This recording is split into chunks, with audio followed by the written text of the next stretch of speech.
All right, welcome back. So we'll go ahead and take a look at how the primaries are panned out in different states, different parties, but that of the APC, well, yes, comes to the fore today. But we're joined now by retired Air Vice Marshal Terry Okorodudu. He did vie for the Delta South Senatorial District. He's a member of the APC. He joins us from our studios in Abuja. Good morning, and thank you for joining us today. Good morning, Chamberlain. Yeah. Thank you for having me. All right, so let's start off with how you fared while you vied for the senatorial seat. Give us your experience. How did it go in terms of how the process panned out for you?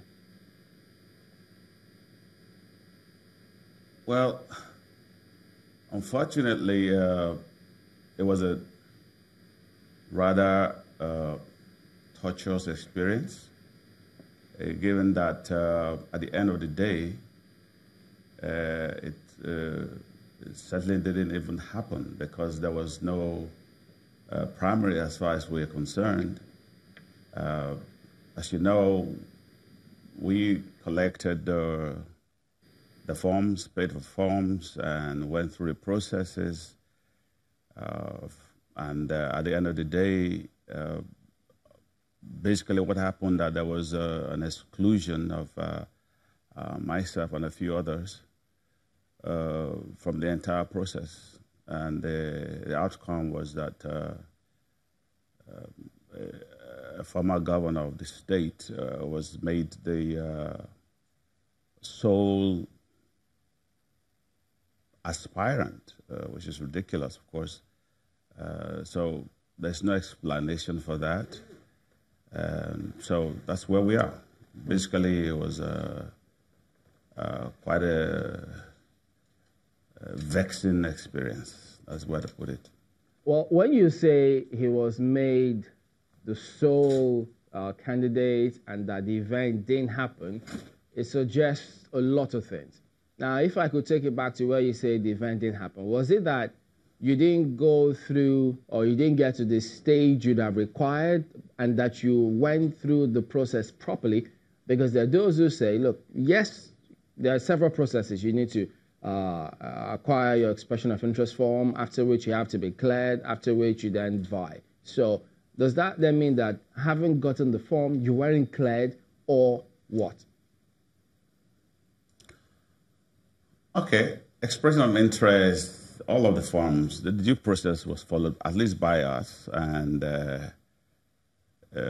we met the committee that was supposed to do the clearing of vetting. But as you know, the Constitution or the Electoral Act is very clear as to what should happen in the process. And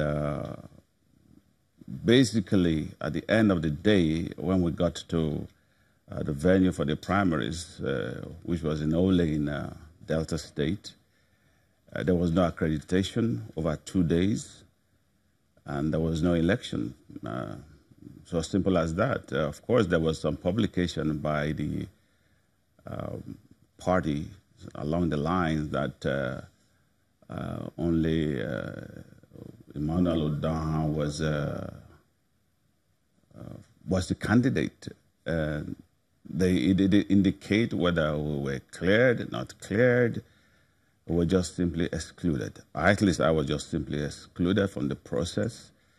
And my take is that if somebody of my caliber, a retired Air Vice Marshal, 35 years of my country at different levels of service, can simply be excluded from the process, it tells you that there's a danger to our democracy. There's a danger to our country. And that's why I'm really excited and grateful that you guys have given us the opportunity to make some statements. That the country needs to be aware there's a danger lurking in our country, which we must resist at all costs. If this can happen to me, you would wonder what else would happen to others. So it's my duty to talk to Nigerian people through your channel, which I'm grateful for, that these kinds of activity must not be allowed to occur. And it's a good thing that at least you're giving some other people the opportunity to come and talk, because quite often there are a lot of talking heads that come to your studios and say a lot of things, and there are no way of checking them, the veracity of whatever they say, they tell you guys. And the fourth estate of the realm, it's your duty to dig out what the facts are. Well, you know, I mean, now you say that you were excluded, but because the narrative previously was that you weren't cleared, and that is part of the process. But, you know, before now, we also did hear that Dr. Uduaghan did also approach you during all of those politicking and negotiation prior to this period, trying to exceed or assuage frayed nerves, trying to get your support, your buy-in, as part of the political process, and you turned all of those down. Why was that the case? And did he approach you? Let me understand that was before or after. Are you talking about the before or after the event? I'm talking about the entire process, because even after, before and after, they say that they made several entreaties to you, because, I mean, normally they say the way it happens in politics is, look, you seek for a position, or when you express your interest in a particular position, you may not necessarily get that particular position, and as such, they usually compensate or ask you to go for something else. But as all appeals to you fell on deaf ears. All right, let me say this. Again, we need to talk about the facts, which is important. We must deal with only the facts. I think the first thing we must talk about is the process. The process was flawed.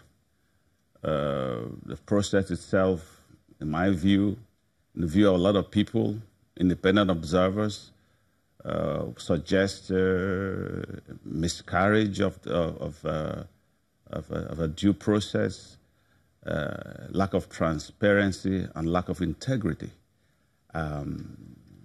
Certainly, Mr. Uduaghan Dr. Uduaghan did not actually approach me before the process commenced. After the charade of what happened, they later made efforts to talk to us with regards to assuage